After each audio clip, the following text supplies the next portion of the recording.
Ready? Absolutely. All right. Hi, I'm Adam Kunzmiller with BGG TV at Gen Con 2014, and I'm joined by Christopher Bedell with Greater Than Games, and we're here to talk about Galactic Strike Force. Well, thank you so much for having me. Galactic Strike Force is a new cooperative game from Greater Than Games. It actually came out this spring, but this is its first Gen Con, and we've been having a lot of great demos in the booth. People have been really enjoying it.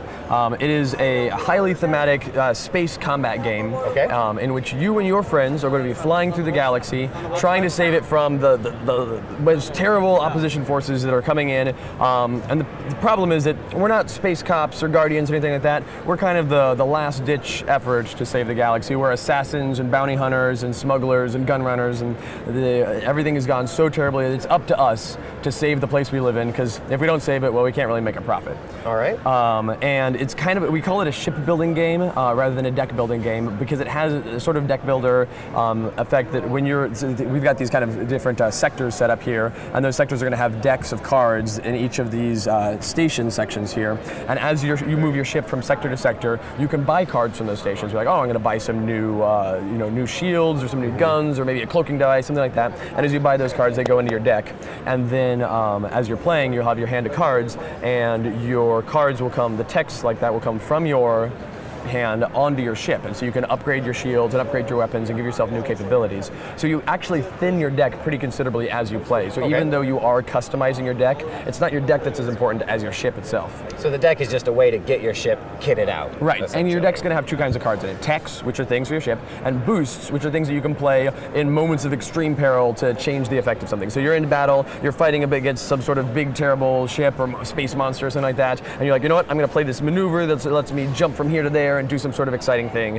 And so those are kind of the tricks that you know as a pilot, as a captain, and then the tech is all stuff that goes on your ship. And this is purely cooperative? Purely cooperative, 2 to 6 players.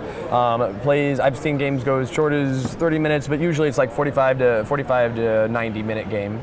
It's very challenging. There's 5 different opposition forces that you can play against, and each of them is very different in terms of the way they do what they do, and the difficulty level ranges pretty significantly. So are the end of the game conditions based on what you're trying to take down for that game, so it changes from one to the next? Absolutely. Each of the 5 have different victory conditions, and you can win the game by clearing out every sector of every opposition ship. Any game can be won by beating up everybody. That's pretty hard, though. Sure. You can also lose the game if all of your team is knocked out. So like if you're playing this guy and I'm playing that guy, and your ship gets knocked out, you run out of your weaponry and your defense. You have none of either. Your ship is grounded. You flip to the other side. You are no longer a ship in the galaxy. You can't come back into the galaxy, but you still have things you can do across the various phases to help me out. And if we both get knocked out, okay, we've lost. Okay. We can also lose by each sector. If all 3 sectors are overrun, we lose the game. A sector is overrun when at the end of each phase, the game happens across 5 phases in which play happens simultaneously.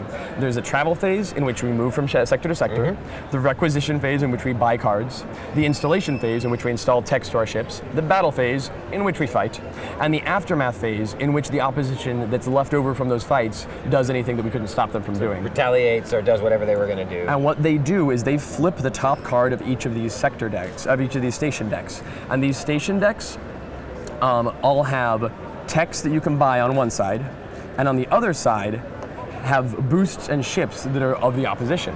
And so if there are 3 unengaged opposition ships in this sector, they'll flip all 3 of those station decks, and if all 3 station decks are flipped, the sector's overrun. Gotcha. Now we can try to get the sector back to being unoverrun, and if in the aftermath phase none of the decks flip, if there are no ships here, or if all of the opposition ships here are engaged, back to the other side. Flips back to unengaged. So if all 3 are ever overrun, we've lost.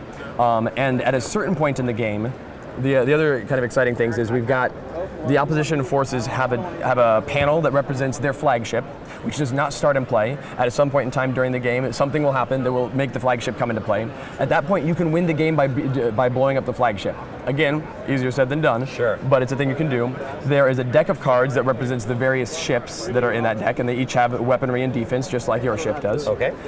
And there's a deck of mission cards, and each deck of mission cards corresponds specifically to an opposition force. And those missions are going to make them move in different ways. It kind of adds a level of randomness to what's going to happen. And those missions also can be useful to us, very useful to us, in which you're like, okay, this mission is a thing that they're doing that's bad, but if we can sneak into their base and like plant some explosives, then we blow it up. That's good for us. But if we don't, then their base is going to get completed in building and it's going to start pumping out ships. And so those are alternate victory conditions and alternate things that are helpful for one side or the other. All right, and it looks like we have a mini spec too that we can so the game, customize the game with? Right, so the game itself is $39.95 and it comes with all these great things, 10 Strike Force ships, bunches of sectors, 5 opposition forces, but it comes with cardboard stand-ups for each of the ships. You can also buy this optional mini pack that gives you miniatures, so when you're flying through the galaxy, you actually have that representation of your ship. And they're super cool, but they're far from necessary. But we just like breaking up, so instead of making a $70 game, we make a $40 game and a $30 miniatures pack. All right, makes sense. Yeah. And that was Galactic Strike Force from Greater Than Games.